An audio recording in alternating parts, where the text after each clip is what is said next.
Rufo. He's a senior fellow at the Manhattan Institute and actually caught Gay in the act. So how deep does this go, Chris? This goes deeper than you might imagine. On Sunday, I broke the story of the Claudine Gay plagiarism scandal on my Substack. Then, a few days later, the great reporter Aaron Sabarian broke additional instances of plagiarism at the Washington Free Beacon. And now 3 professors have come forward alleging that Gay stole from their work to varying degrees of severity.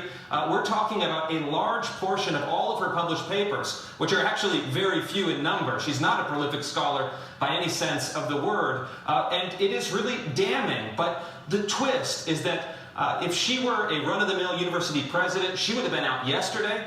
But Harvard has decided, because of her race, because of her gender, and more importantly, because of her politics, they have to do everything they can to save her. They've lost reportedly $1 billion in donations, but that's all worth it because she is the great totem, the great avatar of left-wing identity politics. She enforces the principles of DEI at Harvard, and this is the real heart of the story.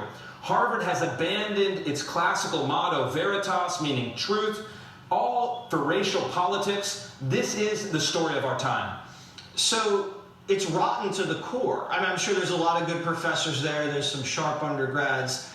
But if your board is allowing fraud and it's destroying its very own motto that's stamped in the insignia in all of the buildings and all of the paperwork, what does that mean for the country if Harvard has become a fraud?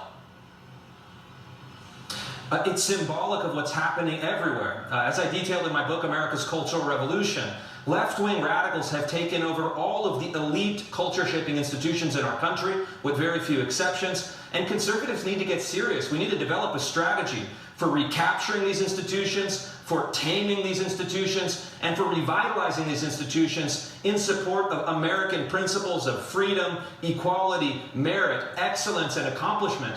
Harvard is the key prize, and so I'm going to be fighting. Harvard threatened the New York Post to bury the New York Post in lawsuits if they reported this story.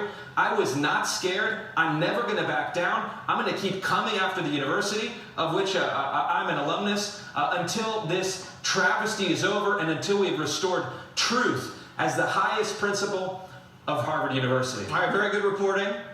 Thank you as always, and Jesse Jr. is now going to Dartmouth.